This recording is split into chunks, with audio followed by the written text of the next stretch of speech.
You know, I'm interested in the way you describe awareness to somebody who has no experience of or history of even looking, seeking. Would you just not go there? Well, I wouldn't go there unless there seemed to be a foot in the door or something. But if there's a foot in the door, even if they have no... I wouldn't try to describe awareness. I would work with whatever people have going on with a little bit of liveliness, and then work with that. Mm-hmm.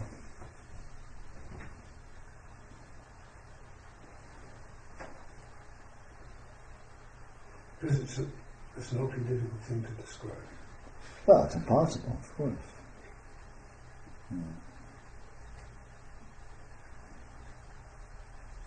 I look at working with people as more like pulling them off of their base than it is like taking them someplace I want them to be. Like everyone's standing on a little pinnacle, a little cliff of mountain that has this much surface area, and they're standing there. And my goal is to knock them off. I'm not worried about telling them where they're going to land, unless that's a convenient device to help knock them off. Yeah.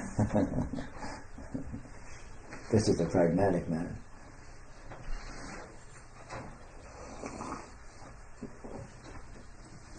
Because again, as always, the problem isn't reality. The problem is the way we cling to unreality. And reality reveals itself, and it's very obvious once you get knocked off of your death grip to your version of things. Yesterday, I was with my relatives.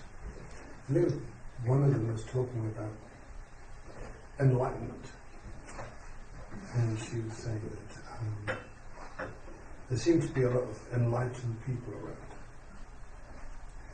Oh, nice. And then they started talking about what that means, and I just stayed out of that conversation altogether.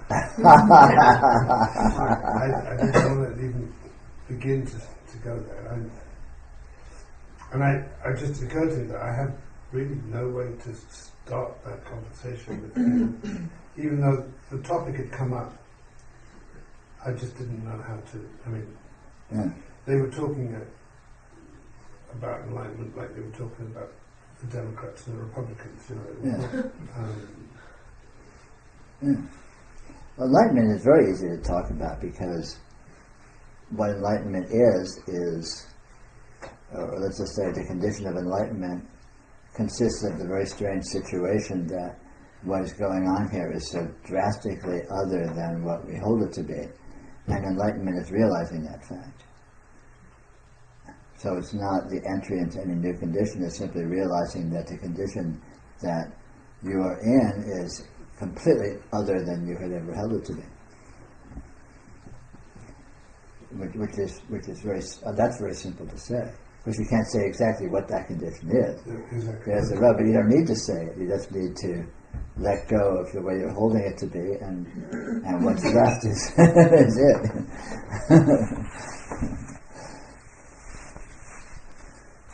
Well, I would think that people who aren't really seeking and see all the so-called teachers on YouTube that claim themselves to be awake and all that, it does give the impression. I mean, Jesus Christ was the only one then, and Buddha was the only one then, and now it just seems like every other person who gets on YouTube and starts teaching. So. Oh, there's always been lots and lots of prophets. There are a dime a dozen, standing on soapboxes on the street corners, yelling to anybody who walks by. There just didn't used to be internet in Jesus' time, so he got good press.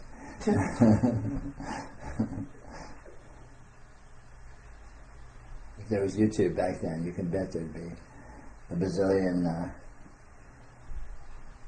wannabe teachers doing their thing.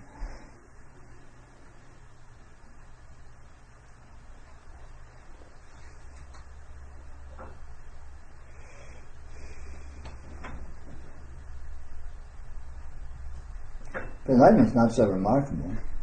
It's remarkable that everyone isn't enlightened or doesn't realize they're enlightened, and the only reason they don't is because they're so busy clinging to their erroneous versions of things. But the actual condition that they are in is the condition of enlightenment. Just need to notice it. The thing that keeps them from knowing is thinking otherwise. Yeah, clinging to a version of things, an erroneous version of things, by holding it to be true.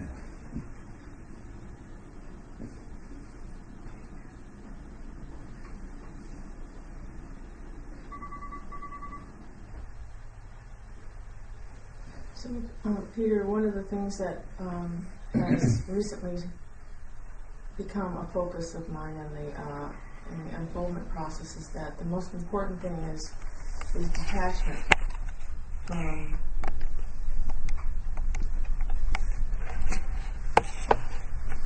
Detachment from the appearance, and that detachment happens when it happens, and there's nothing we can do to accelerate that process. When detachment happens, it happens. But that seems to be the most, in my understanding of the process, that seems to be the important thing is detachment. The most efficient way to work with detachment is to notice that whatever elements a situation or an object of experience seems to have that you're attached to is actually other than the way you're thinking that they are. So in other words, you're attached to a fantasy. Right.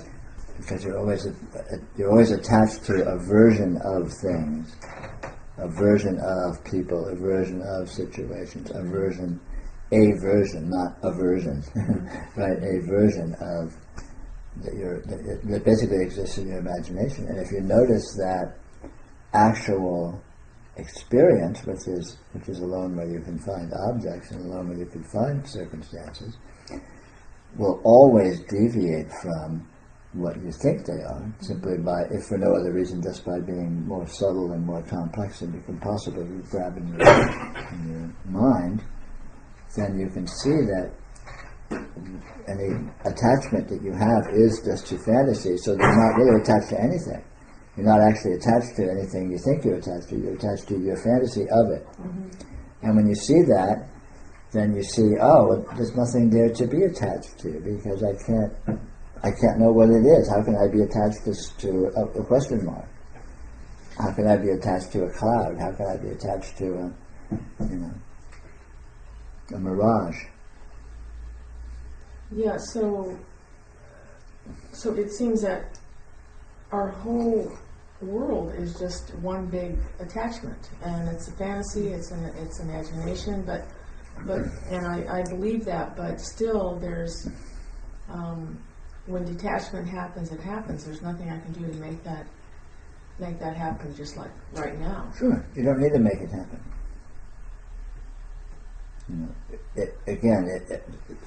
And detachment isn't the issue so much as that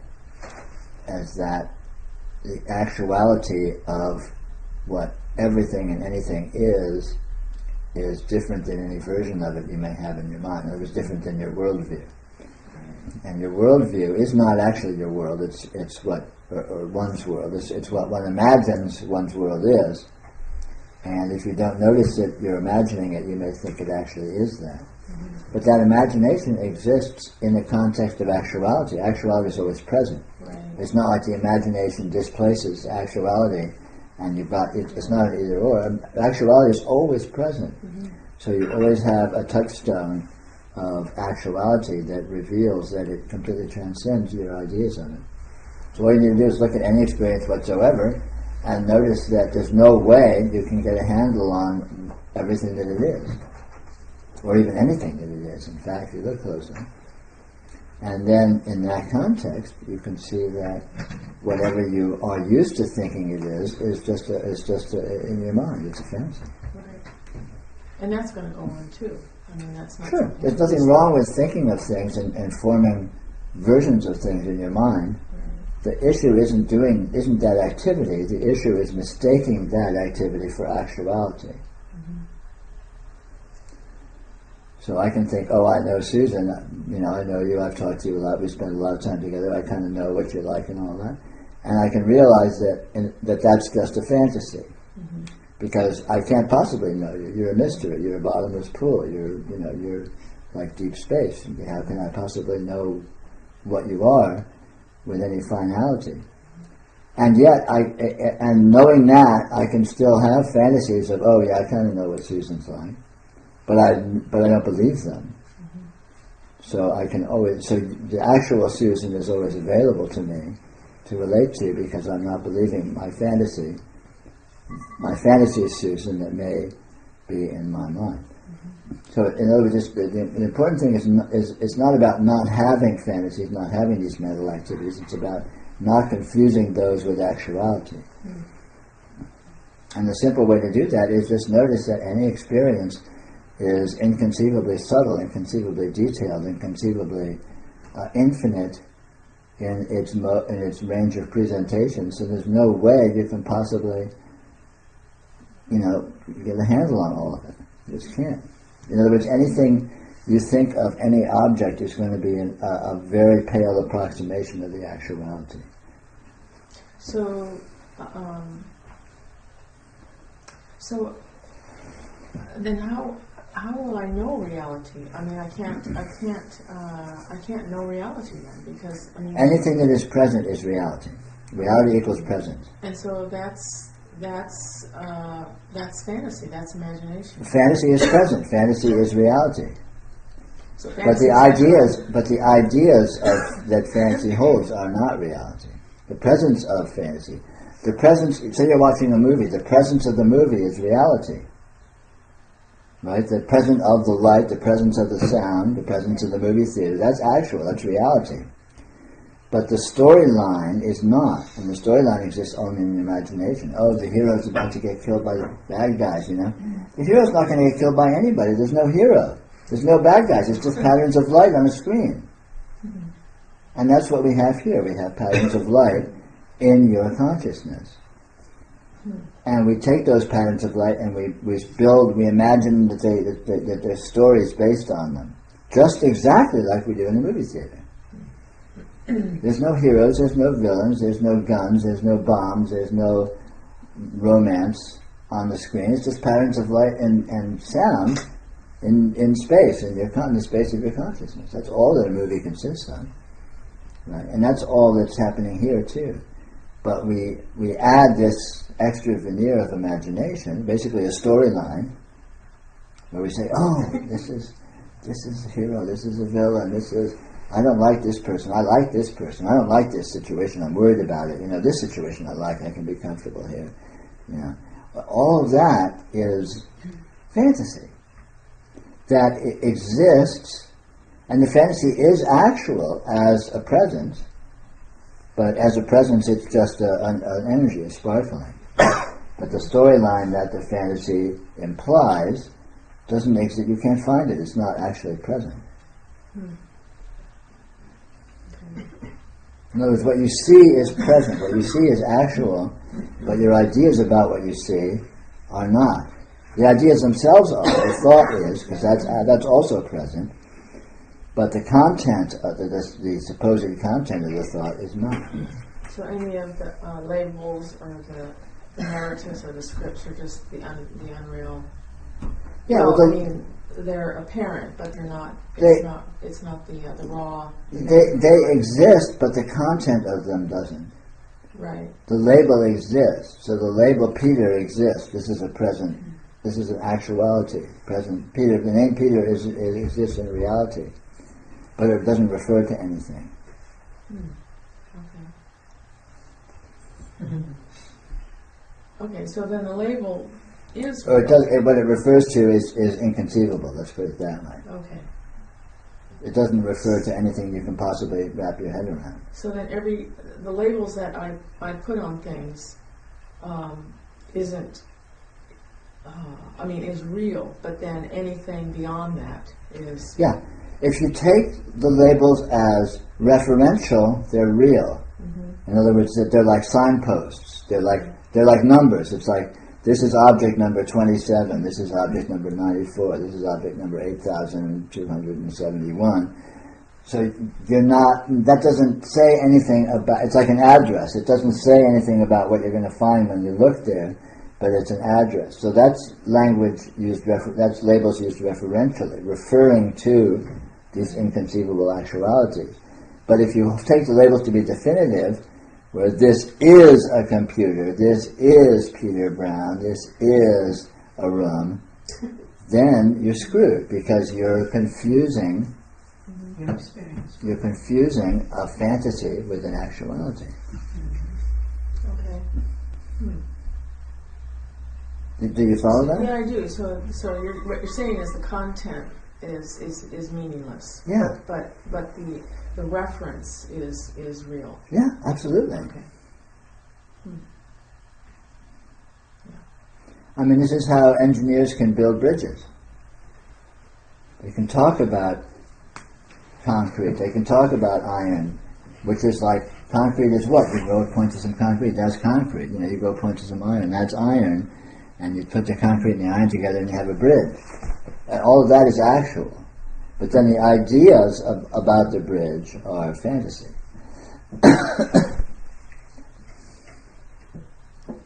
Okay, so anything beyond the label is fantasy. Yeah, exactly. So we just have a bunch of labels out there.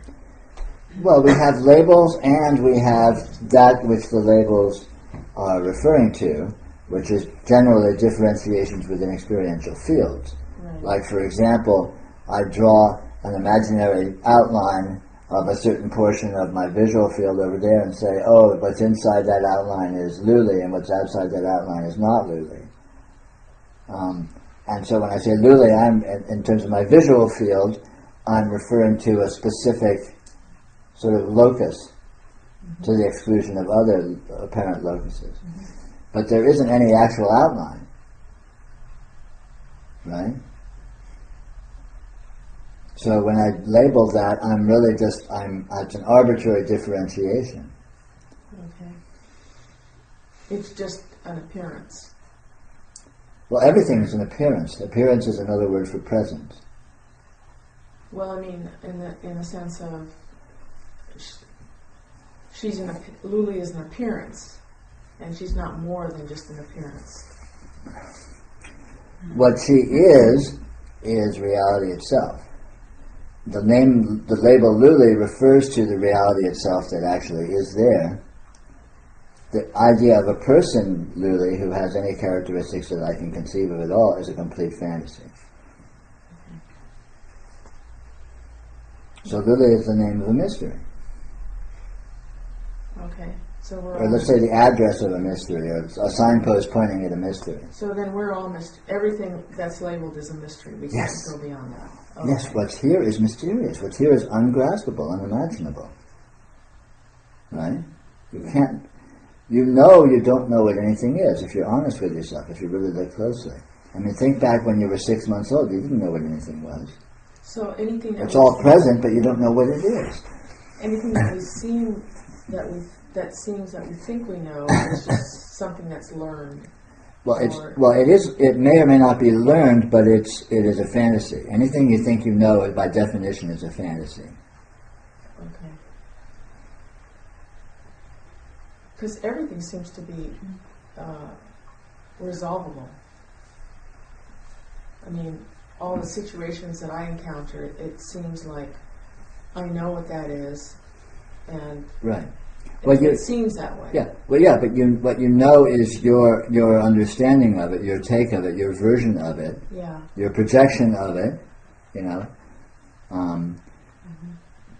But And that that's projection will always be very partial with regards to the actuality. Right. Because the actuality will always include unpredictable and unknown elements that are not included in your version of it. No matter how artfully constructed and detailed and ingenious and intelligent your version is, it's still going to fall far. It's still basically like a stick figure. It's like a kindergartner draws a stick figure, you know, a straight line and two sticks down and two sticks out in a circle and says, "That's mommy." It's like, no, that's not mommy. You know, mommy is a little bit more involved than. But that can be a representation of mommy when you use that as a label. And all basically all representations are ultimately referential. In other words, they refer to an actuality, but they don't define it. Mommy isn't mommy. Mommy is don't know what. Yeah. But but that is the mystery that I call mommy. In actuality. But if I think I know what it is, then I'm lost in a soap opera, in my imagination. So when you don't actually go beyond the label, you don't get stuck, I guess. You don't get stuck in a fantasy. Yeah, You just see see the reference. fact that the labels refer to something that is intrinsically beyond what's implied by the label. Right? Yeah. Like, the car out front is my car, but what's going on there is inconceivably beyond what I think of it is. I mean, I could take it apart and study it and dissect it and cut little pieces out, and I'm going to find things in there I have no idea they're there. Yeah. I don't know what they do, right? But it's still my car. I mean, just very superficially, on the most superficial level, it's much more than my idea of it.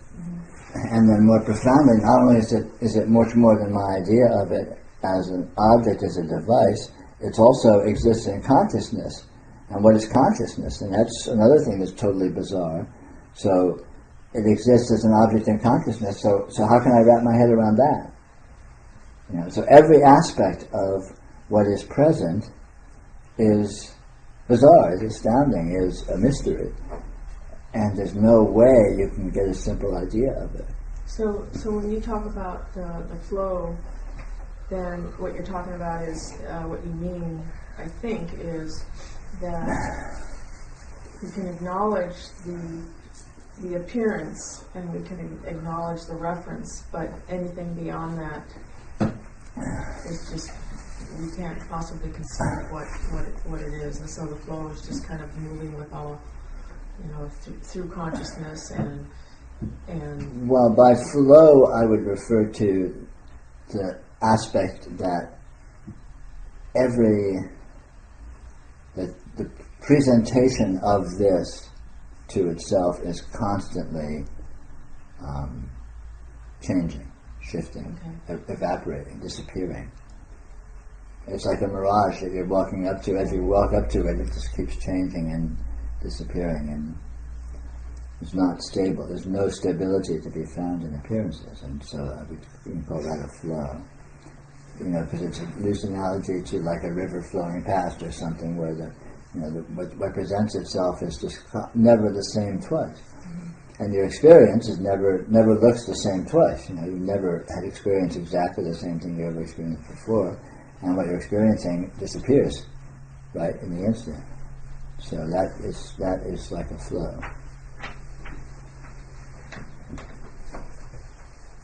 But it's not. But again, calling it a flow doesn't make it a flow. What it is a mystery. There's no way you can know what it is. yeah. But we're referring to it in this context, by that kind of a symbol. But again, it's just a reference to something that is more than that. That is beyond that. That's the fundamental point. What this is absolutely beyond anything. It's beyond even being mind blowing. It's inconceivably bizarre what's happening here.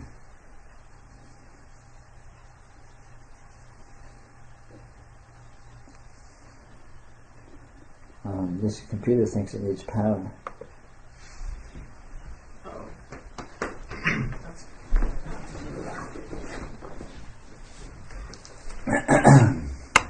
Thank you.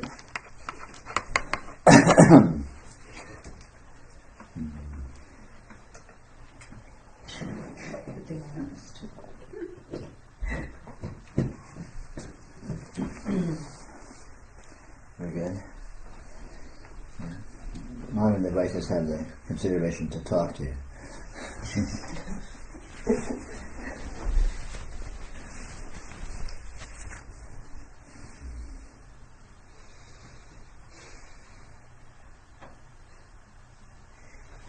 Peter, when you were talking about flow, it reminded me of something that I wonder about.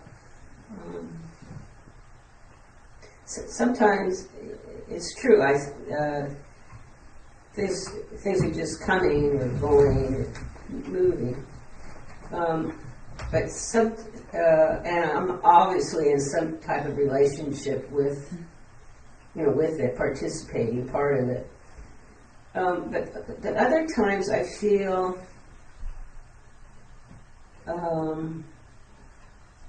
almost like everything's happening in me, and I can just sort of move. Sure. It's almost like things are not coming at me. I'm just sort of projecting, or I'm moving things, or I'm shifting. Sure. Yeah. Everything happens in you. You're not in circumstances. Circumstances are in you.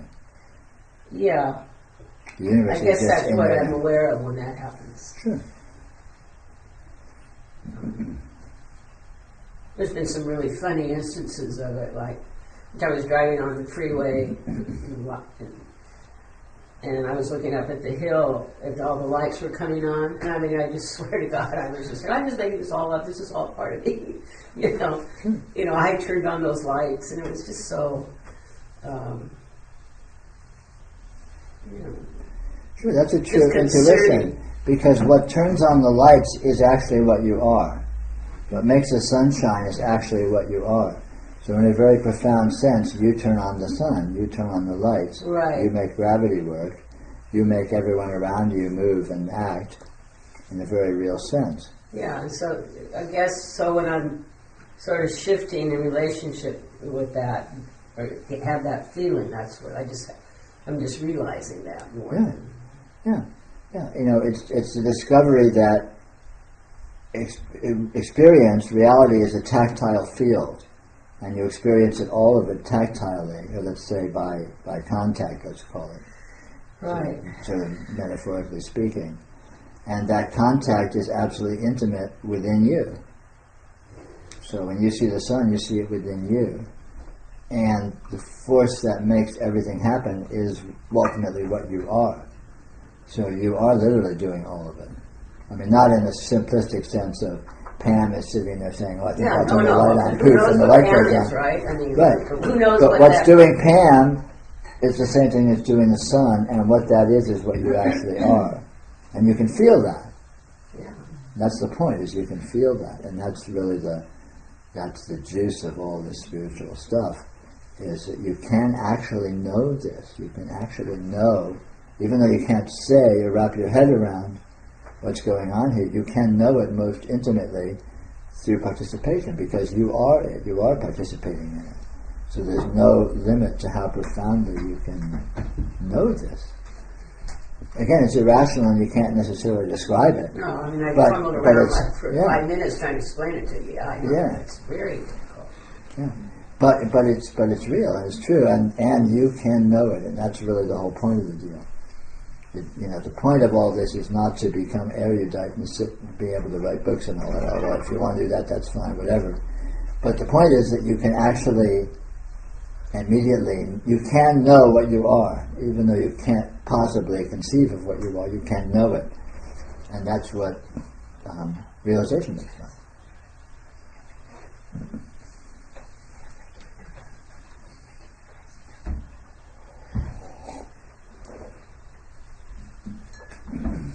So, knowing is more than just knowing it's the experience. I mean, right? Well, you know it through identity. You know it because you are it.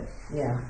And since you are it, and you can see that you are it, when you begin to loosen your grip on your erroneous grip on partial things you may think you are. If you think you're a human being, and you think you're having your history, and you think you're this, you think you're this little person in the world, which you aren't. I mean, you are, but you're so much more than that.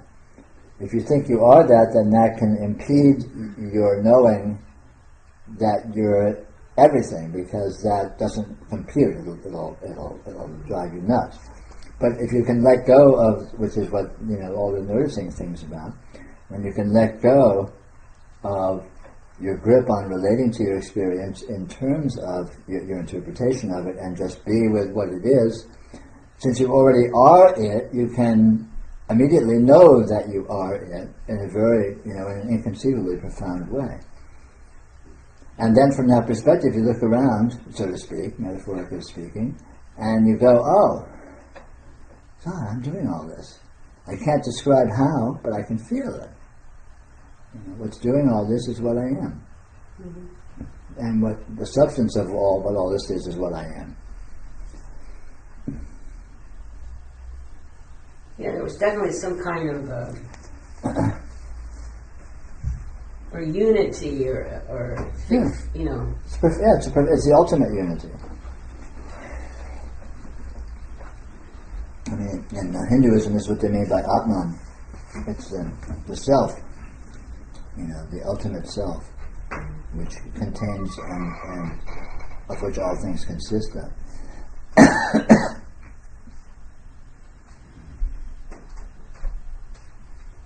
Ramana Maharshi said, there's nothing but the self, there's nothing but Atman. And this is exactly what you were talking about. Right. That's it. And that is an experience. That's not an abstract theological notion or a bit of philosophy to argue about. It's simply a self-evident fact that you can know, and then when you know it, you see that it is a self-evident fact. Right.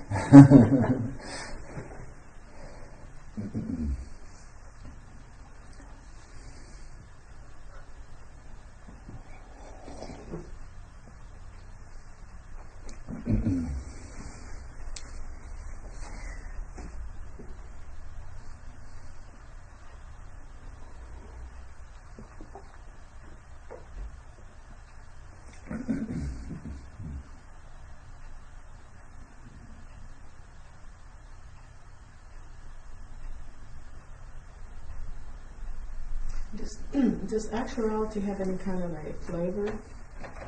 Yeah, it has every kind of flavor.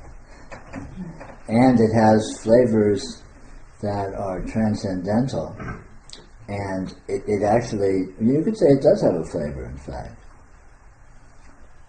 A flavor of experience. So it's just what is the flavor? Well, verbally, yeah, but the flavor is a non-verbal thing. It's a quality. It's a quality. There is a quality to reality itself. There is a quality to consciousness.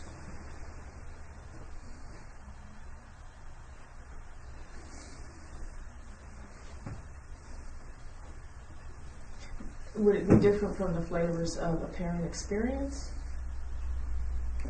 Because those flavors are just. But you can't say it's different. It's related. It's related like the colors of the rainbow are related to light. Light is light, and light has a quality. Mm-hmm. And yet within light there's colors, which are light, but they also have their sort of sub-qualities. So all the qualities that show up in experience are like the colors of the rainbow, and experience itself is like light.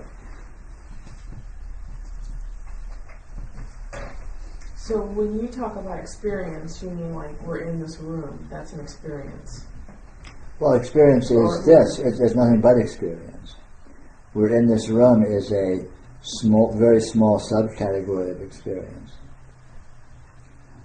There's also I'm not in this room. That's another experience. I'm a field of blackness with weird little vibes in this funny little circle floating around down here, like the living room in my field of vision.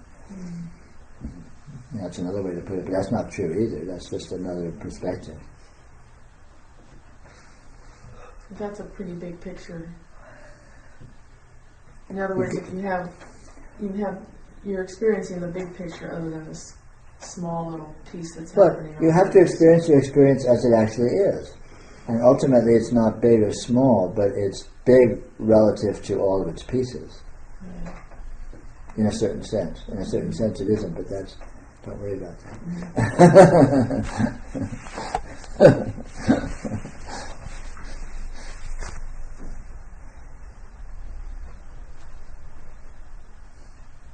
It's like, look at your field of vision right now. So your field of vision is, it's an oval of light that's appearing in your consciousness, right? And it's sort of, it's, you can sort of see, well, this is my field of vision, and there's my field of vision, and now my hands are out of my field of vision, and it's sort of a fuzzy area on the edge where there's kind of some vision and not much, right? So it's this sort of sideways oval with sort of fuzzy edges. And what's that oval sitting in your experience? Well, it's sitting in kind of this big space, this big sort of dark meta space or something. And then I can go to my hearing, and where's my hearing? Well, my hearing is this funny kind of sort of weird figure eight shape or something of energy that's also floating in this big space of darkness or whatever, right? And so how big is the space that the field of vision is floating in? If I go outside the edge of the field of vision, there's not nothing, I'm still there, right? And it's spatial, but how big is it? It just stops being big, but it's vastly bigger than the field of vision. The field of vision is like it's like peeking through a keyhole. But look for yourself and see if you can see that. I mean, take an inventory of your experience of the five senses or the six senses and see them as sort of thought bubbles. If you were drawing a cartoon of your experience right now, what would it look like? Well, you'd draw this kind of fuzzy oval of your field of vision. You'd draw this, I don't know, what kind of shape for your field of sound. You'd draw some shape for your field of sensation. You'd draw some shape for your field of taste and your field of smell. And maybe another sort of a weird amorphous bubble for your field of thought. And what are those bubbles sitting in? Consciousness. Yeah, but not abstractly. I mean, in your experience right now, look and see what those things are sitting in. They're in your experience right now, and you are there. You're not just in the thought bubbles, you're also outside of them. You're what the thought bubbles are appearing in. Right. And you can experience that in real time. Just sitting here, you can say, well, okay, now I'm in my field of vision, and now I'm outside it. You can just... And those bubbles, of course, grow and grow and grow exponentially. You won't go or shrink and shrink. Shrink and shrink. So when your experience, your visual experience is being added to all the time. Yeah, sure. But you have to always be outside your experience, because if you're not outside it, how can you experience it? Well, but how you experience it is ultimately mysterious. You are within your experience. You are within your sensory experience. You're also outside your sensory experience. But you're not outside of your experience, because your experience is outside of everything. Your experience is outside the universe. The universe appears in your experience. Well, that one takes a little bit.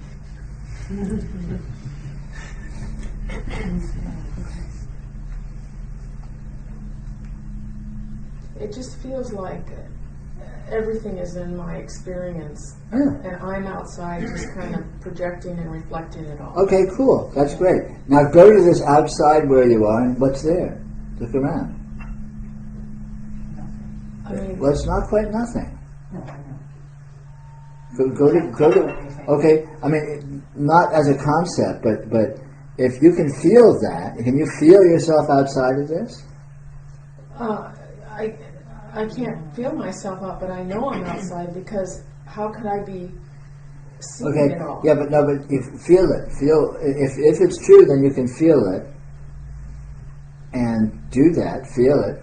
See where you are. See where you're watching all this from, and then see what's there. Not by looking back into this, but look around out there and see what's there. Just right now, just do it. Just assume you can do it and just do it. Assume that I can stand in open space. Yeah, well, you're not standing, because I mean, or just what stands is it's over here. But you're just out there. It doesn't need to stand. You're already there. You aren't standing or sitting. You're just there. Right? So Just go there and look around and see what's there. go Go where you are. Outside of your sensory experience. That's a Peter- tall order. Peter, another way of putting it, would you say would be to look and see what is that knows that experiencing? Sure. And where is it? Well, And- there's no and- where about it. Well, whatever. I mean, follow Find what the location. where leads you, and it may not be a where, but it will lead you somewhere. What is that? That's that experiencing. Yeah. What is it? Where is it? How is it? What's going on there? How do you? What's its relationship to know? anything else? If there is anything else? So the challenge is the question, or what you're asking is to stand outside of your experience in open space. Well, don't worry about what it's in. Just if you say you're outside your experience, I'm saying, okay, cool. Be there and look around and tell me what it looks like. Right. Explore it, Well, the only thing because it's not s- nothing. Well, I mean, it's all this, everything I'm seeing, all my. But that's inside. All the texture. That's inside, and if you're outside, cool. I'm not arguing with you. I'm saying, okay, Well, yeah, I'm you're saying outside. I mean, I understand what you're Well, saying. if you are outside, you don't need to get outside. Well, I don't feel I'm outside. Well, feel like you're outside then. Well, what does that feel like? I don't know. I'm asking you. What does it feel like to you? You said you're outside. So if you're outside, then feel what it feels like. I mean, I'm saying conceptually, I'm saying that I have to be somewhere outside because otherwise I can't be seeing all this. Okay. There has to be some Right. screen that's reflecting all this, or some Yeah. presence, or some Okay. consciousness that's reflecting all this. Conceptually, I can say that, Right. but I can't say that I'm actually feeling that. Although, But that's a good. That's a fine argument. I'm not going to contend with that argument. So you must be outside all this. So Yes. if that's true, then maybe you can feel it. If you actually are outside your experience, maybe you can feel that you're outside. well, I mean, you won't bring what's inside to the outside. So your body is inside, your thought is inside, your sensation is inside. You're not going to bring that outside to look around. But if you are outside, what is there is not your body, is not your mind, is not your thoughts, is not your sensations, but it's you're something. Yeah.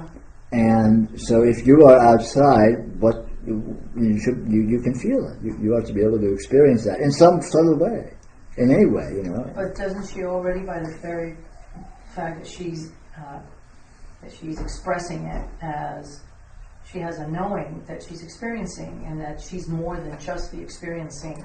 Yeah. So it's not aware. No, but it's more about I know, sense. but I'm inviting her to explore that physically, or let's say metaphysically, Okay. but not in other words, not conceptually, Right. So but that, explore it tactilely. right. So I don't mean tactilely with your sensation, because that's in here, that's in the field of sensation. But you know, if consciousness is outside all this, where is that? What does that feel like? I mean, to itself. So the best I can describe it, if it can be articulated, is that it's just. I mean, I can't describe it. It's just this. Good. Do you feel that? Do you feel it? I mean, I feel it as much as I can say that it feels like nothing. Okay, good. But it's not. But is it really nothing, or is it just extremely subtle? It's extremely subtle. Okay, good. That's very good. So I invite you to play with that every now and then. Just go there and feel that, and it'll seem like nothing, but it somehow isn't just nothing, or it wouldn't be anything. Right. And it's not nothing. But it's subtle, and that's very interesting. So that's what you talk about when you say it will show you what it is. It Yes. will open up. Mm-hmm. Yeah. And ultimately, it's going to show you that it's not subtle at all. Yeah. It's like a huge sledgehammer. Yeah. It's subtle like an atom bomb. Yeah, it just seems to be very slippery. It is, yes, Yes. very slippery. That's the whole point. It's not simple. When you approach it expecting it to be simple, you're gonna be, what? Where is it? I was looking, it's gone. That's So right. you have to be with it very delicate and gentle. Be with it like the way you would be with a wild deer that all of a sudden sees you, like you're walking down the road and there's a deer that has a nose and all of a sudden the deer looks up and notices you. How are you going to be with that to not startle the deer? You're going to just be very subtle and gentle and delicate. You're not going to make sudden moves. You're not going to be too positive or too negative. You're just going to sort of be very gentle and open all of a sudden, and then the deer you won't scare it. So that's one way to analogically to be with this, to be with it very, And eventually, very the deer will, delicately. the deer will be familiar. Yeah.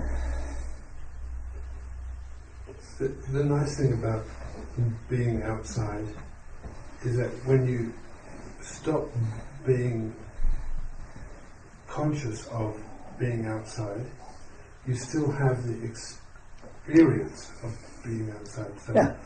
where As are you? that becomes familiar, that becomes just your self-evident locus, so to speak. Absolutely, yes. Becomes your normal mode. Yes. You can go back to that same space. Yeah. Again. Yeah. Even if you're not consciously noticing it, it's always completely accessible Always because you're awake to it. You know what it looks like, so you can revisit it. It's always there. Yeah, it takes a little bit of effort. Yeah. Well, this is not easy. It's subtle, and it's got a learning curve. But you play with it, you flirt with it, you explore it gently, and you go into it, and then you're too heavy-handed, and you screw up, and okay, but you be with it. And as you develop a facility of sort of how to sort of be there with enough delicacy to be with it as it is, rather than be too heavy-handed. And you learn to do it. You learn by familiarity. It's the same way you learn to do anything, just by placing yourself in that milieu, and eventually you sort of learn the ropes.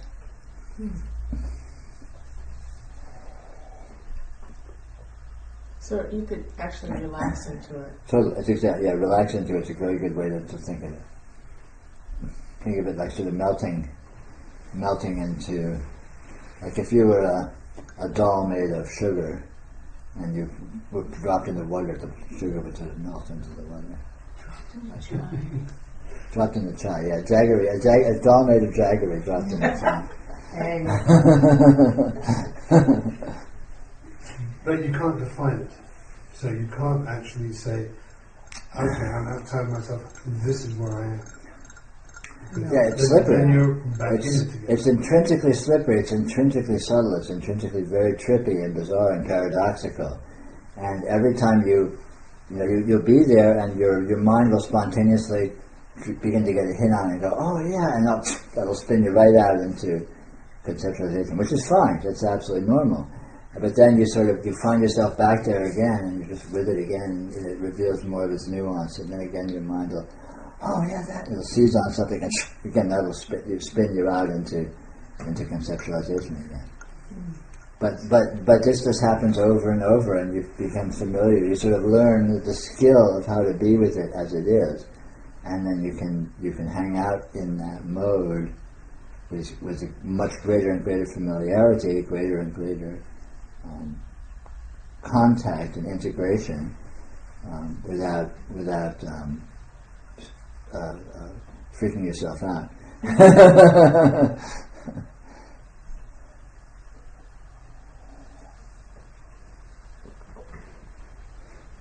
So you're describing like another sense besides the ones that we're familiar with. Well, yeah, I'm pointing out that experience is vastly multidimensional, and that our normal senses that we're used to sort of keying on in terms of our, the five senses and the mind and all that, are certainly present, but there's a whole lot more that is present in and as experience than is included in those. There's these in-between qualities, and they're not any one of the other senses, but they're not nothing, and they're all vibes and just all kinds of stuff, all kinds of really interesting stuff. Yeah. That we don't have words for at all, because of course words are generally oriented towards sensory type relationships. Yeah. It was like vibes and squiggles and Yeah, I mean, all that. those weird little bursts of emotions that I don't have. Yeah, all this stuff. Yeah, I mean, there's just this vast. It's like our sensory experience is like the surface of the ocean, and the ocean is like 5 miles deep. There's just this vast, all this other stuff going on that you just don't see from the surface. And it's just, I mean, of course, all this is actually an experience, so it's accessible. We can experience it. In fact, we do experience it, but we typically aren't conscious of it. It's what we call unconscious mind. But you can become conscious of it because it's as much in your consciousness as anything else is. It's just non-linear. So if you cling to a semantic and to a logical way of relating to things, all this stuff is just not in that world at all because it doesn't make any sense. It's not logical. It's not causal. It's not structural. It's weird hyperspatial, multidimensional strangeness. It's actually a bit like popcorn. You've got this row of kernels, and suddenly out comes this thing that's completely a new dimension. Yeah. Another one and another Oh one. yeah. And any dimension is the doorway to infinite other dimensions. So it's just it's very, very trippy. I didn't get that metaphor.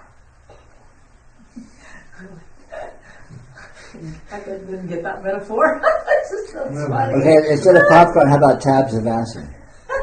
There's a row of tabs of acid on the table, and you take one and you eat it, and also whoop. Actually, I was just thinking it was just the opposite. That when conceptualization. Well, we're not talking about conceptualization. No, let me say what I was going to Oh. say.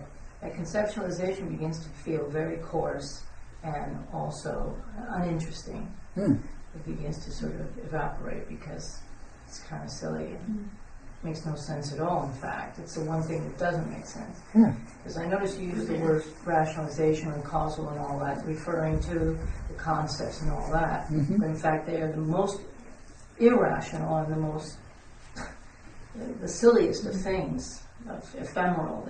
Because they don't consist of anything. Right. Pure phantom. So. Yeah, in actuality, for sure. I call it rational in the mathematical sense that it pretends to have sort of finite, definable relationships with each other, even though in fact none of it does. It's just total about vapor. Yeah.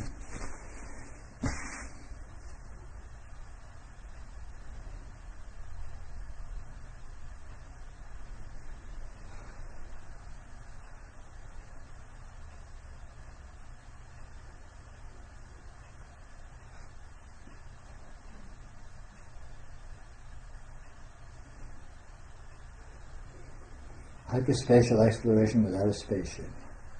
Or a spacesuit. I like the spacesuit.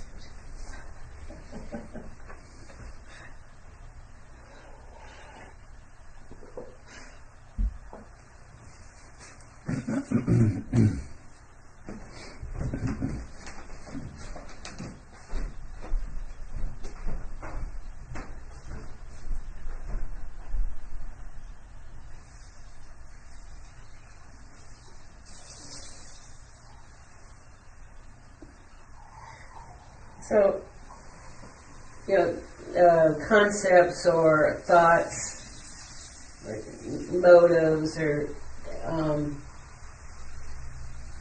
they're real. I mean, they have sort of their own energy, their own, reality. Sure. I had read this. I was reading this passage.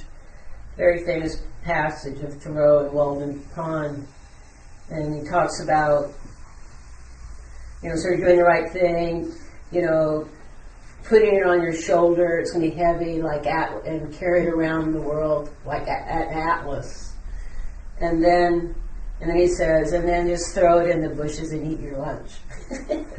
And what is so? Because I was thinking that in relationship to people like doing this thing with Occupy Oakland, or even the Tea Party people.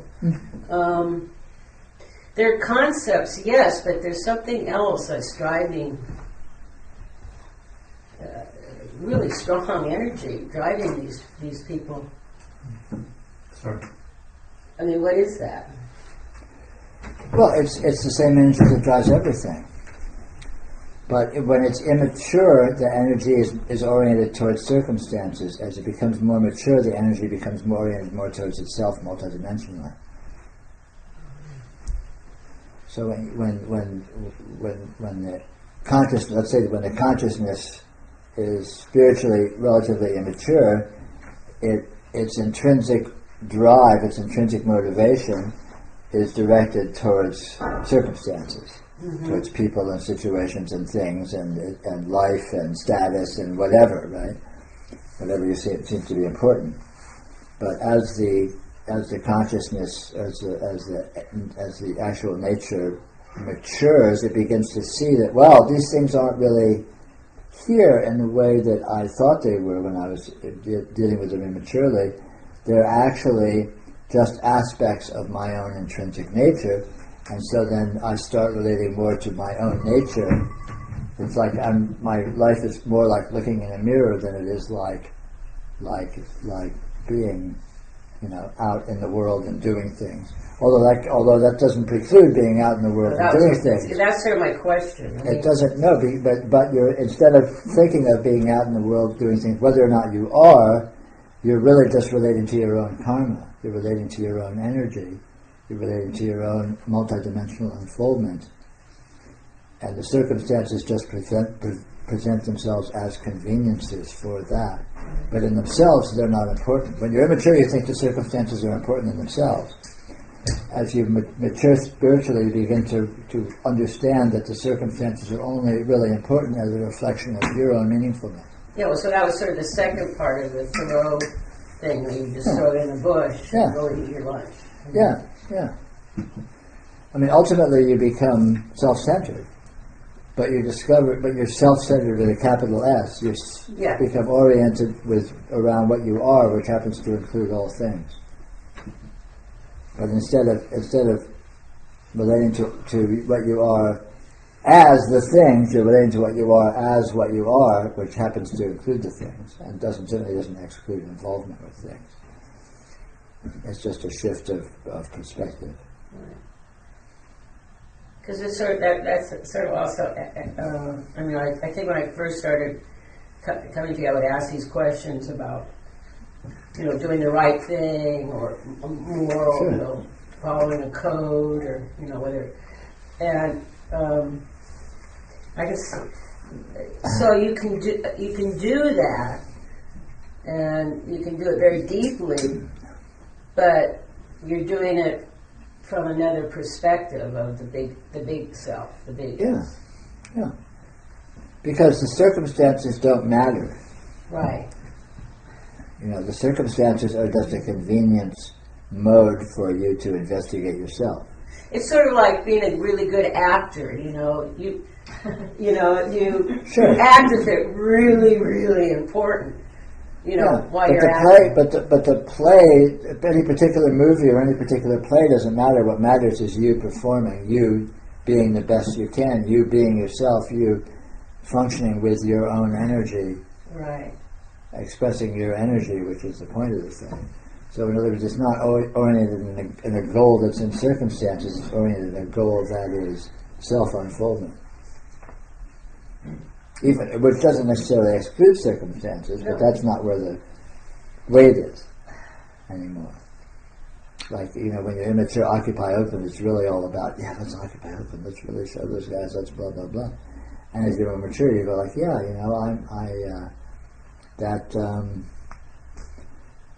cool.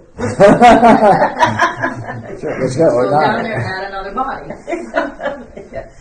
But you don't really. But you're not fixated on an outcome, because outcomes just lead to other outcomes. Anything you achieve is going to be lost. You tear down the empire, and there's going to be a new empire. You achieve world peace, and there's going to be new. It's just sort of like you're on the other side of the mirror, like in Alice in Wonderland. Good example. Yeah, very good example. Because what's really happening here is you looking at yourself and through your own energies, just like a dream. In a dream, you're exploring your own energies, your own nature, your own potentialities through an apparent projection of apparent circumstances. And the important thing, the circumstances are there as a vehicle of exploration, but the important thing is you exploring yourself through the circumstances. And so when you get that, the dream itself is unimportant. The circumstances of the dream, what you succeed or fail at in the dream, is irrelevant. Right. The important thing is you being there, seeing yourself in it.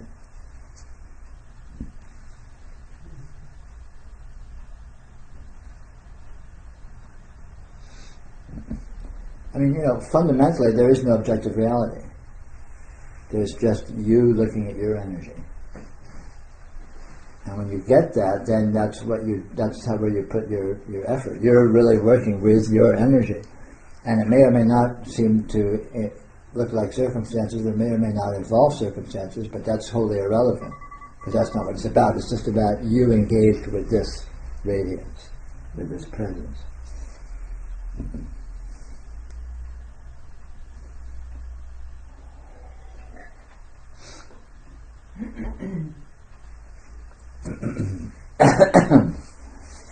Why don't we take a few minutes break?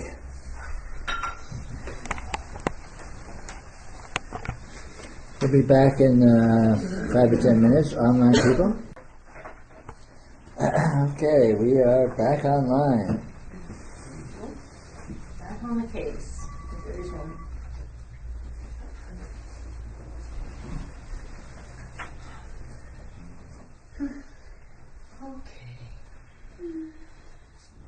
Oh.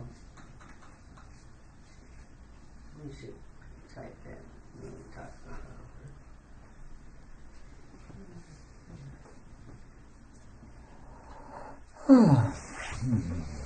There you go.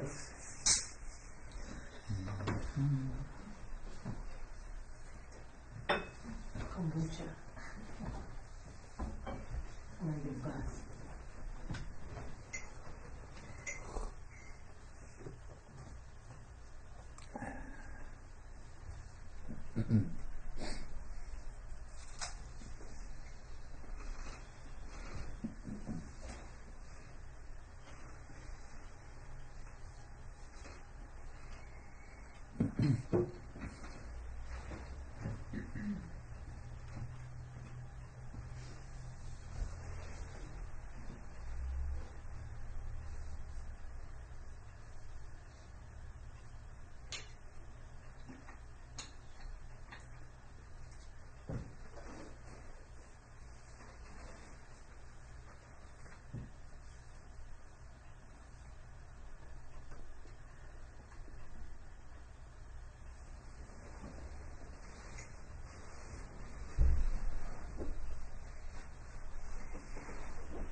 Peter, why would this energy get spooked?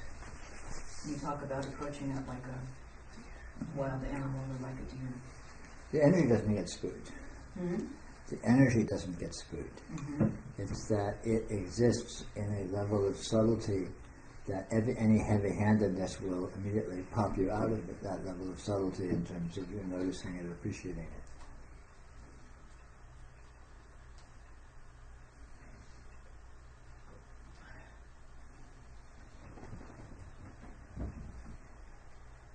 Do you think that's because of the things that we've been kind of programmed into already noticing? Yeah, what you say. Things? Yeah. Okay. We're used to relating to things with a certain heavy-handedness that we regard as normal and we regard as effective. And in terms of relating to these more subtle nuances in our consciousness and our experience, they're not amenable to that kind of treatment. And if you try and relate to them in that sort of heavy-handed way, you won't be able to go there.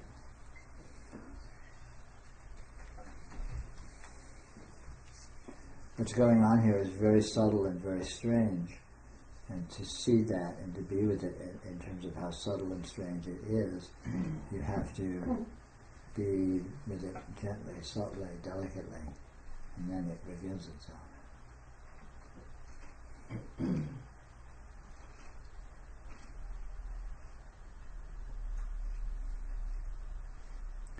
It's like a person with an IQ of 50 who's just drank a bottle of scotch going into a museum and trying to appreciate fine art or something. You know, it's a mismatch because the subtlety of what's there to be engaged with transcends the heavy-handedness that the experiencer is bringing to it.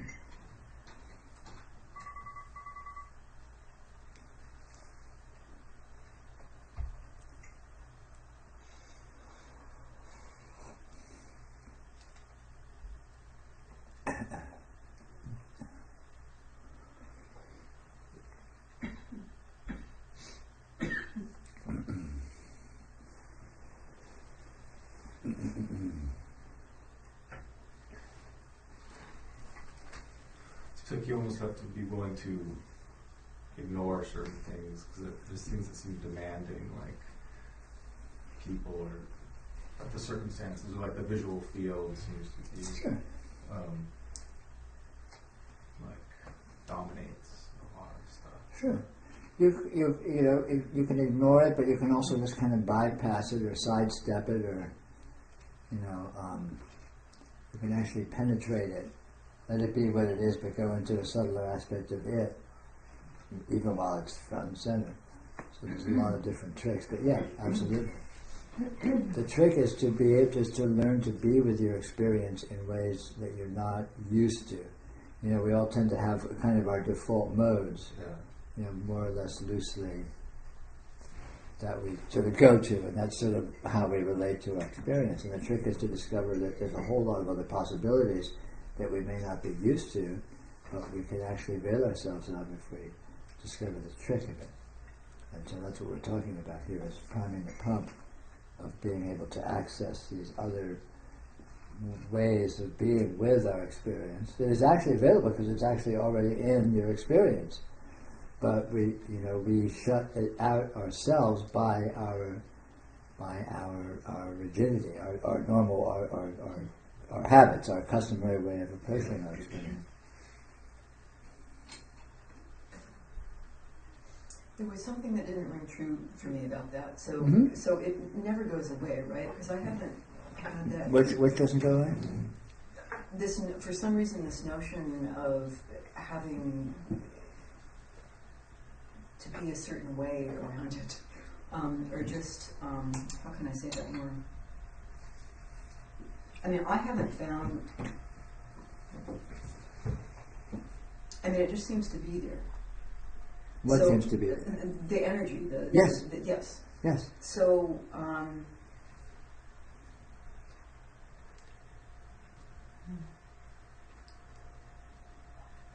Let me think a little bit more about that. Mm-hmm. Yeah. Just somehow the way that was phrased, like there's something that I can do that's going to, unless I tune out, right? That's what you're talking about. or Yeah, or just be simplistic with it, because the energy is present, but it's present in infinite modes simultaneously. And if you approach it very simplistically and simple-mindedly and stupidly, essentially in just one mode, you're shutting yourself off from being able to access all these other multidimensionality that's also present. So that's the trick, is to somehow relax that rigidity enough to let yourself,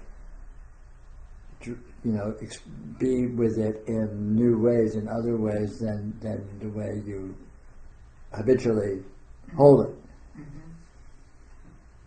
And there's a lot of different ways to put that, and a lot of different ways to actually do it, but it gets down to the same thing. Well, I can certainly see that there's probably,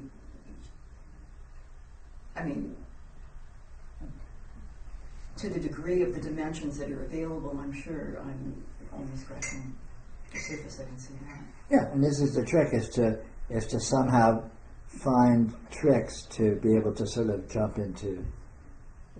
farther outside, access even more alien, more foreign modes of being with it. As a vehicle of discovery. As a vehicle? Is that Of discovery, to discover what this is.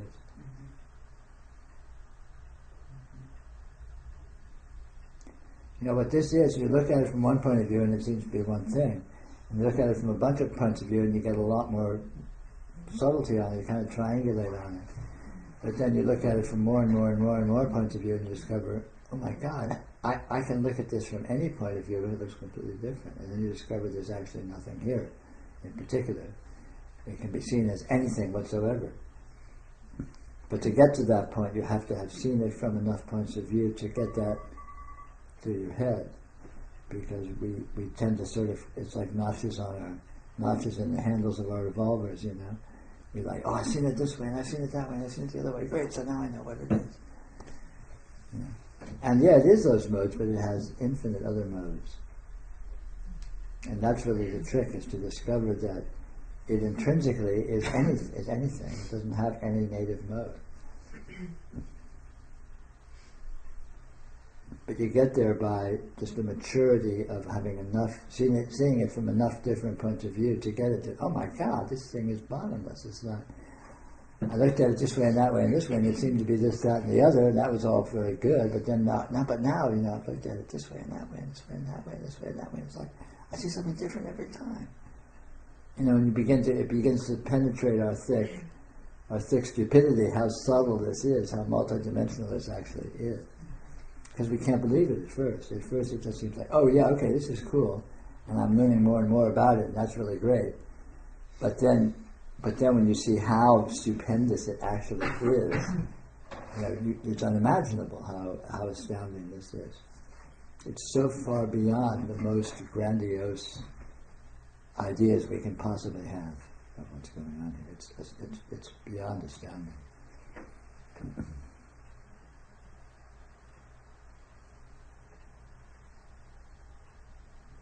So it's kind of about, sounds really stupid, but bandwidth.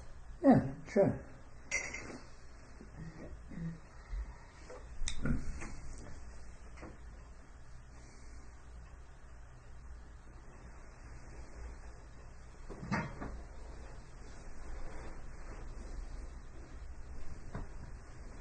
It's like we're used to accessing a bandwidth in our experience of about an inch across, and you need to let yourself access a bandwidth from one end of the universe to the other and beyond.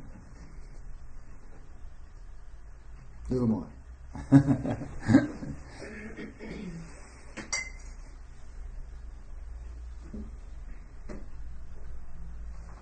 You're right about the seeing it from the different points of view. I never thought of describing it that way. You begin to see that it has no point of view. Yeah.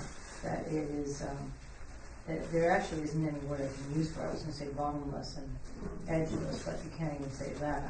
So Yeah. there is no point of view at all, but you don't get that until you see all Yeah, the you many have- facets. Yeah, you have to see And it you go, from "Oh my enough God, this different is points of really-" view, and you finally get it to your head of, oh my Right. God, That's a good way to put it. this isn't just endless. It really is endless, and beginningless, Beginningless. and topless, and bottomless, and centerless, and edgeless, and anythingless, Yeah. lessless. You can't. So what are you defining as a point of view? Anything.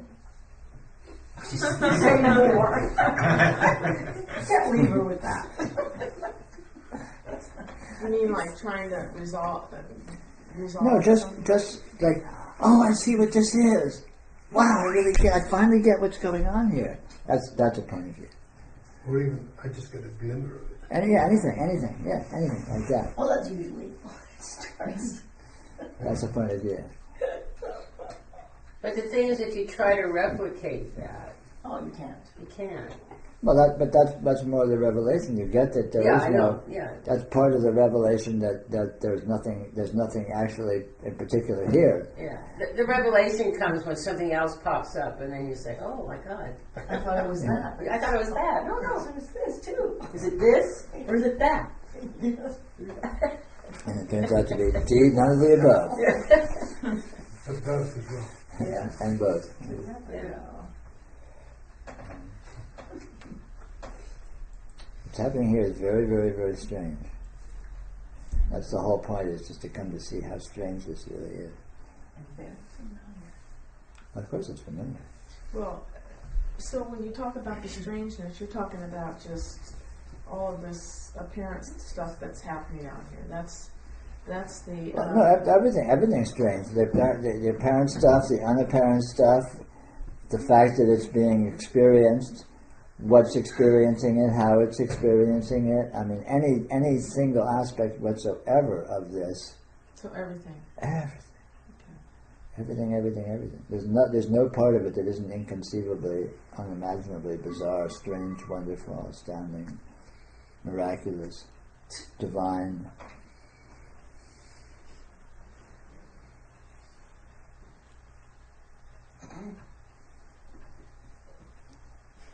You know, you throughout history, you read these holy books and all, and you hear these people and you think, yeah, they're just talking hyperbole, you know, but they're not. They're downplaying it.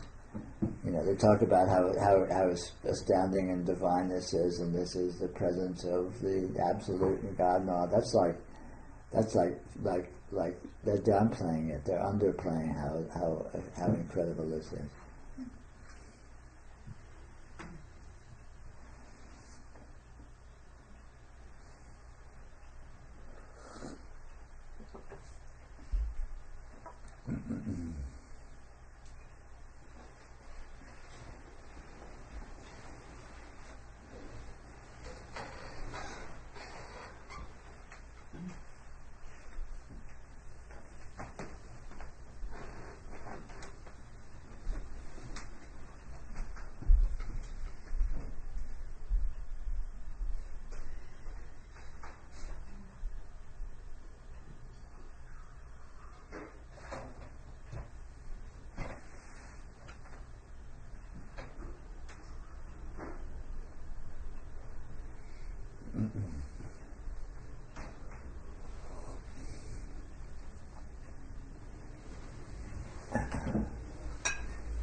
Peter, a long time ago you talked about the attributes of reality. Could you talk about those again, just briefly, what they are? Well, it has lots of attributes.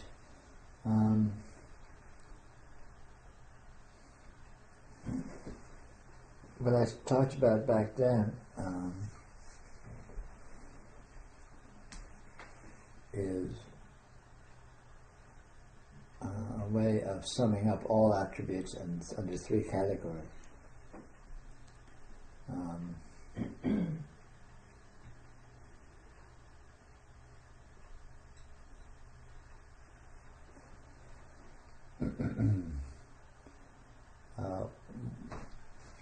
One of which is clarity, which is the basic principle within which anything is. You could say it's analogous to space, but it's not necessarily spatial. But it's intrinsically open and unimpeded clarity. And the second is radiance, that there is a creativity, there is a showing forth, there is an expressiveness, there is a perceptiveness, there is a positivity that makes itself known spontaneously, and includes a profound intelligence and a profound patterning. And the third is, what did I call it? Unfindability. Yeah, unfindability is a good one. It's not a very good way of putting it. Unfindability, which is that in all the elaborations of everything that appears, you can't ever find anything. You can't find what anything is. You can't find anything at all, even as it is appearing. You can't find the appearances. You can't find the radiance. You can't find the clarity. And then there was a fourth one you mentioned, which was the confusing attribute. Confusion. Confusion, sure. Which is, what's that all about?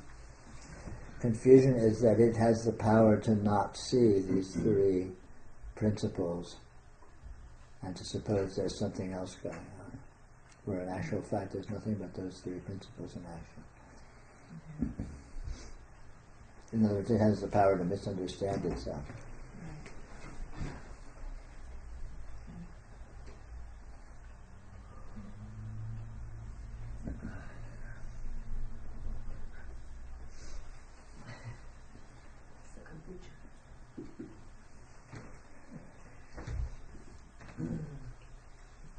Blame it on the kombucha.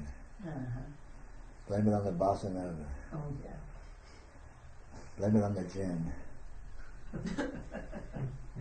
Blame it on the snack.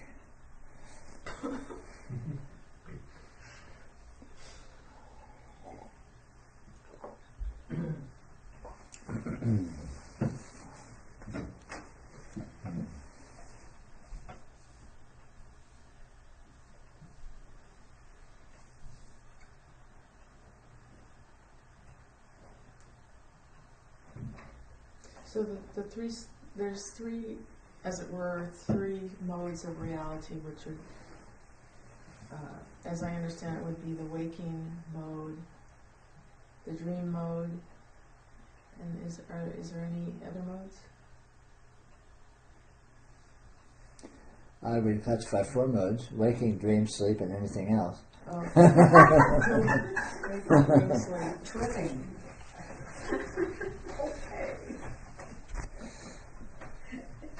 But classifying any modes, there's really only one mode, and that mode can look like anything. Yeah. And you can say, we're used to classifying these things in terms of waking, dream, or sleep.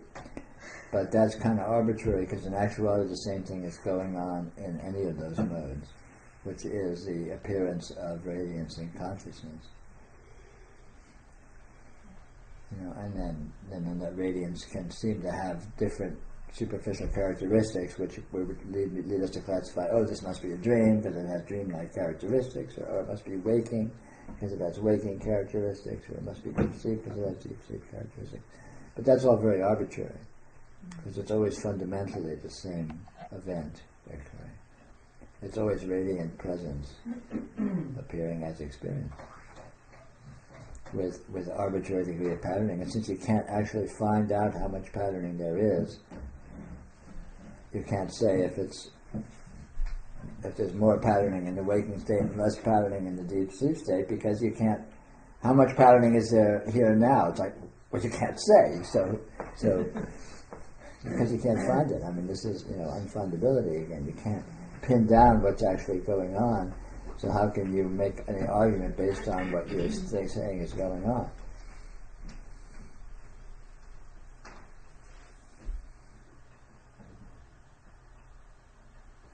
You can't start from indeterminacy as the data, and from that logically end up with something that's determinate and describable. Mm. You can't start with undescribability and then use logic to build something that's describable out of that. And that's the fundamental point here of this unfindability, is that you can't get a handle on what anything is in any sense whatsoever. So you can't, using that as your starting point, you can't go anywhere else from that. You can't say, well, we don't know what this is, but it's waking state. How do you get from we don't know what this is to the certainty, the certain declaration that it's a waking state? You see what I mean? It's like you can't start with approximations and end up with certainties. It doesn't work mathematically. You just can't do it. There is one thing you can say about it. What? That it's different to everything that's ever been before. So, can you repeat? Sure. No. We didn't hear it. And it's the same as everything that's ever been before. Yes, but That's not. it never repeats itself. Yeah, it's always intrinsically unique. Yes. But the more profoundly, the uniqueness of presentation echoes the uniqueness of essentiality, because it is unique. So naturally, it always appears unique. Even though we sort of slur that as like time or development of events or whatever, but in actuality, more fundamentally, it's just it cannot, it intrinsically has to be unique, always. It cannot have any consistency, any internal consistency. But that's unimportant. That's very profound, but it's self-evident on its own level, so you don't need to worry about it. It lacks specificity, but it doesn't exclude anything. So. Mm-hmm.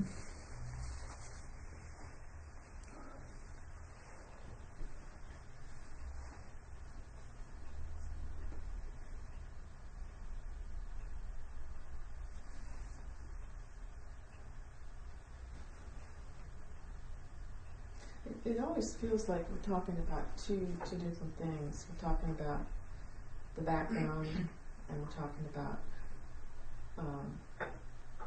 apparent experience. It feels like we're talking about two things, but we're really talking about one thing, because even the apparent universe or the apparent world is just all the background anyway. Yeah. There's one thing going on, and it goes on in one way. And whether you think of it as foreground and background, or absolute and relative, or this and that, is just different ways of looking at it. Mm-hmm. Those ways aren't actually really useful, because they aren't at all true.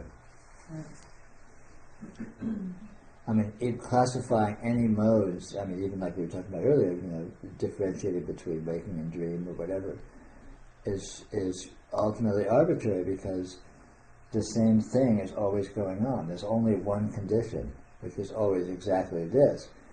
And, you want to talk about foregrounds and backgrounds, yeah, okay, you can do that, but you're still just talking about this. Right. So you're not really adding any clarification to the situation. You're not explaining anything. You're not really adding anything that gives it any explanation or explication. But even fantasy is it. Of course. Right? Of course. Anything that is present is reality. And anything that is not present is not anything, so.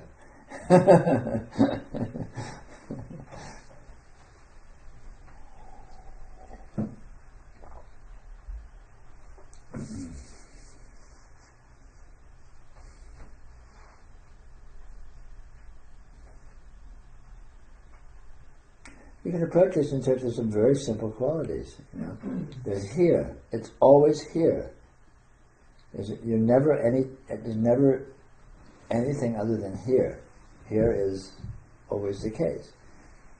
And here is present, is always present. anything, all experience is present. And this presence is not abstract quality, it's very concrete. It's obvious, it's objective, it's self-evident. So just being with here and presence as actual reality, actual qualities. These are not abstractions, these are not subtle little notions. But so just feeling here, feel here-ness and feel presence, and they will reveal their astounding nature because it's quite obvious what it is. Presence is, it's obvious, it's concrete, it's present, it's presence because it is present. And just feeling, well, how is this present? What is this presence? What's going on there? Not expecting answers or explanation, but just as a way of directing your attention to this fact of presence, to be with it as it is, and it will non-verbally, it will reveal itself to you very profoundly and very meaningfully.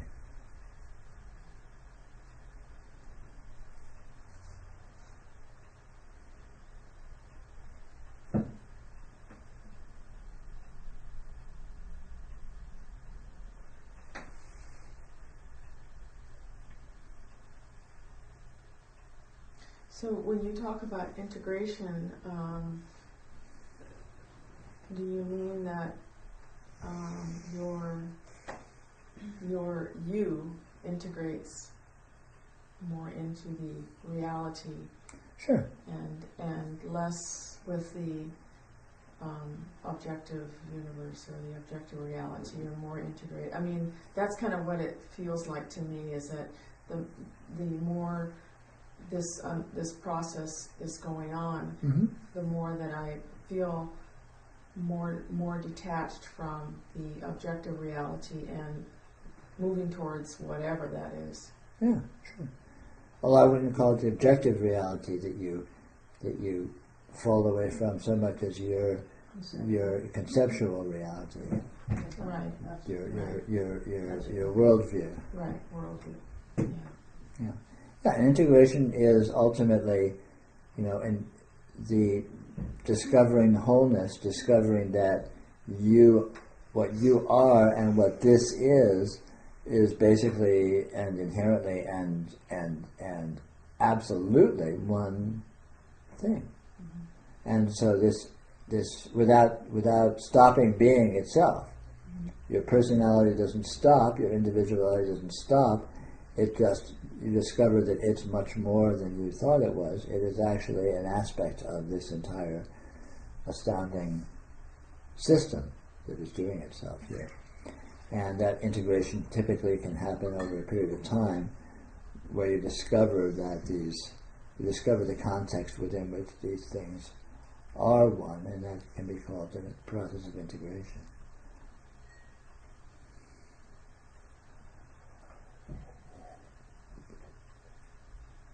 But it happens irrationally. It doesn't happen logically or conceptually. It happens by experience. It happens by participation, by energy presence, by sort of being with it non-verbally, and it just that presence, that call it assimilative engagement. Assimilative engagement affects this integration.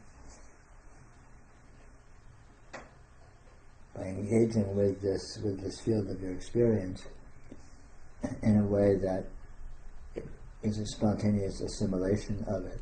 It digests itself just by being with itself. And in that digestion, it literally digests itself. It dissolves all these seemingly separate bits and pieces into the whole that it actually is. And it it seemed to just happen, just very mysteriously and Yeah. without any kind of effort. It just kind of just Totally. happens. Yeah, does itself.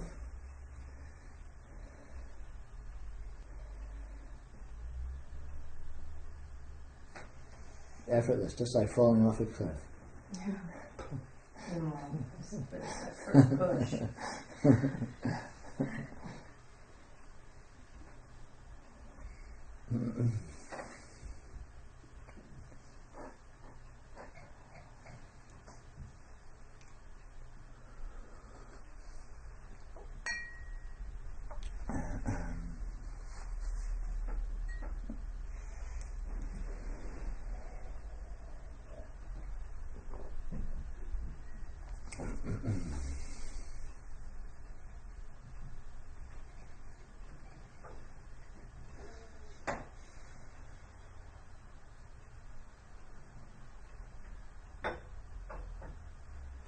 But there must be something that starts the process.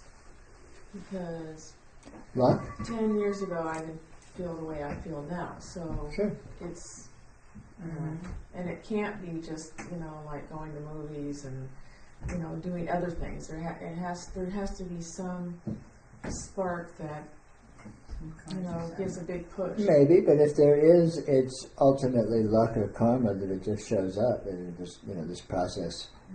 You find yourself in the thick of this process, and you try and figure, how did this happen? Why did this happen? And ultimately, you can point to a lot of different things and say, well, this happened, or I started doing this, or I started thinking about this, or I read this book, or I met this person, or I heard someone say this.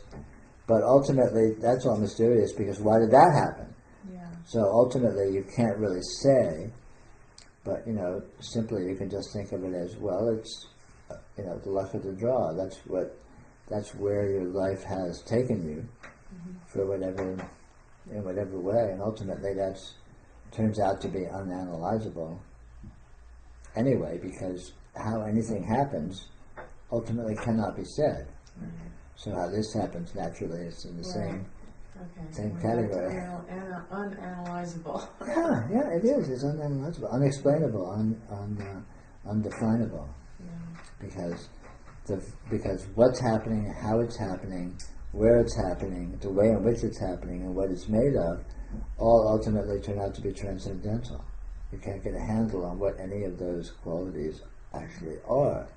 You can't define them. So it's just, you can sort of indicate them and imply that maybe that's there, but you can't even say that for certain because you can't pin them down enough. Again, unfindability. You can't find you can't pin any of those things down enough to even know if they actually exist. Yeah.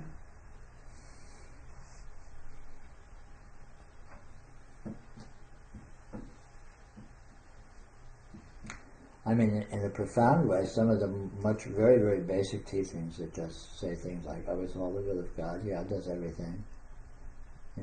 Are some of the very best teachings because it bypasses all of this, tendency to intermediary tendency to try and, but what about this? What about that? What about the other? Oh, will of God, will of God, will of God. It's just, it completely cuts everything. Any question, the answer is will of God, because God wants it.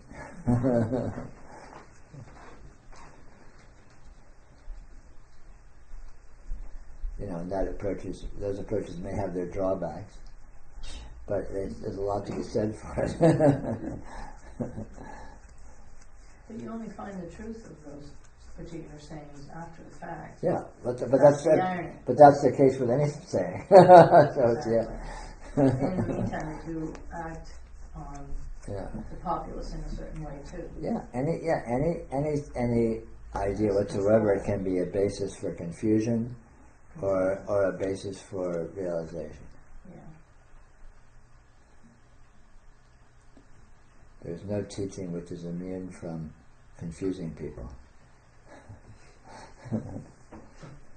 Because you can't distill it down to phrases, to words.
The self isn't really bound by anything, is it? I mean,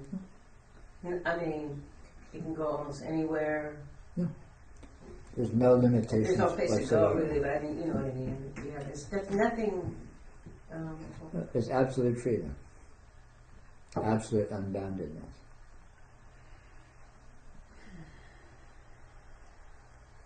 Pretty cool. Kind of nice. Yeah. There were never any boundaries. It's just imagined.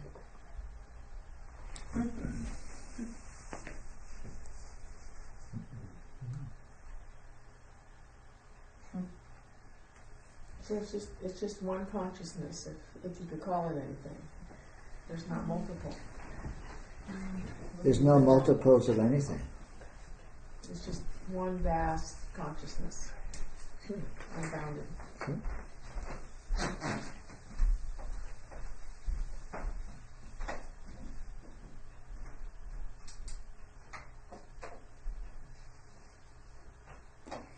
And that's what you are.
Peter, when there's always experience going on. Sometimes there's like a different quality to it where like I know that I'm there, and other times it's more like just being on the run, like in a dream or something. Like there's circumstances seem to be out of control, and I never really like stop to be there. Like there's a different sort of quality that comes and goes of knowing that I'm here, experiencing something. Yeah, there's an infinite gradation of degrees of participation in experience. And experience can be very, let's call it unconscious. Yeah. And then it can be much more engaged in and sort of maybe hands-on or something, whatever. And there's an infinite range of that. Yeah? Yeah.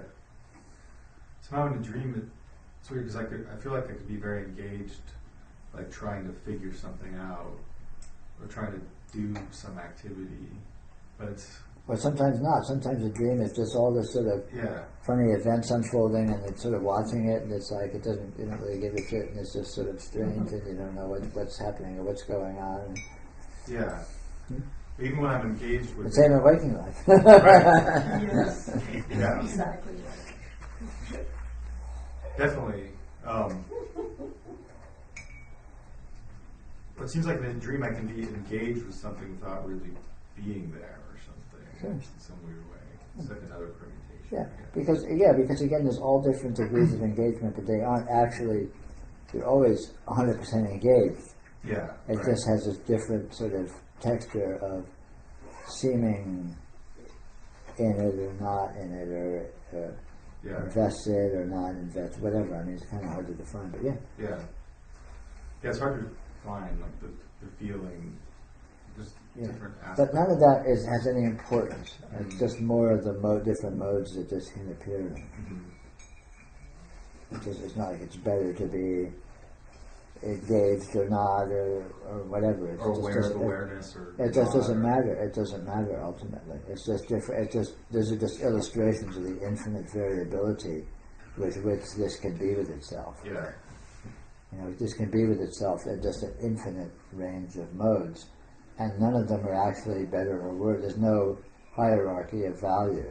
or importance. It's just they're just the different ranges of the ways that this can be with itself, Yeah. and nothing is gained or lost by any of them. Right. I know I've started to sense that more because I've been remembering my dreams more, and when I remember the circumstances were unpleasant or something, I wake up, it's like, I don't really care. Like, but it used to bother me. I feel like, I was getting so worked over by my dreams, now I'm going to be really unhealthy and blah, blah, blah. Yeah. It seems easier just to let it go. It's me. No, it's me. It's you. My phone's telling me it's out of juice. Oh.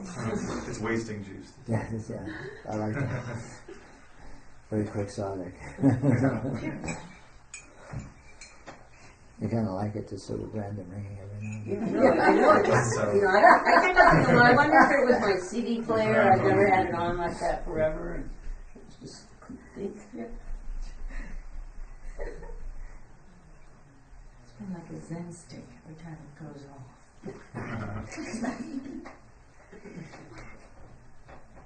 To keep you on your toes. We don't have a light show here, so we have this random ringing instead.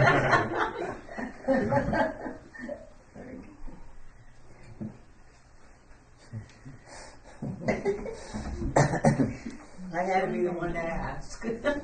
There's usually someone, what is that? I was going to ask you, what is it? It was your ribbon.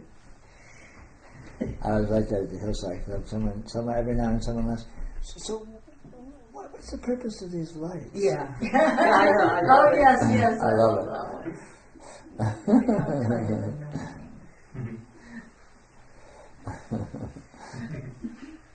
I suppose that's the point.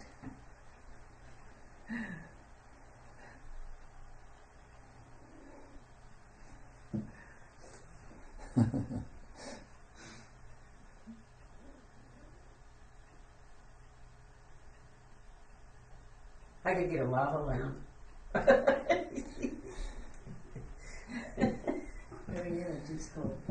Or like get the disco ball. Yeah. Yeah, that'd be nice. Disco ball. Yeah. I said you need a hillside. We have one. We put it up at Christmas. That's right. Yeah. Just leave it up while you're around. Let's do it soon. It's never too early to start getting ready for Christmas. That's right. It's a big performance. I bet. We'll come help.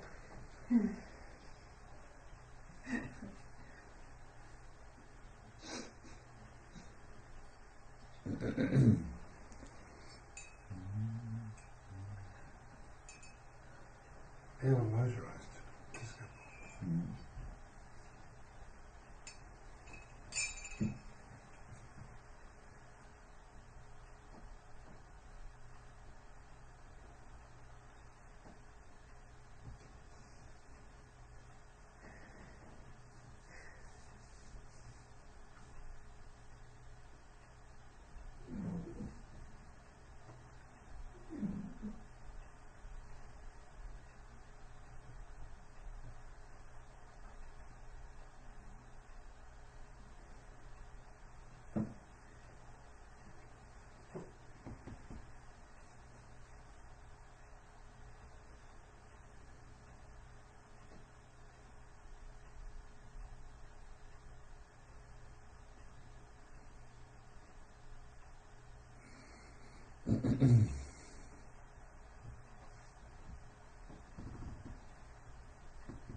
Well, that's quitting time.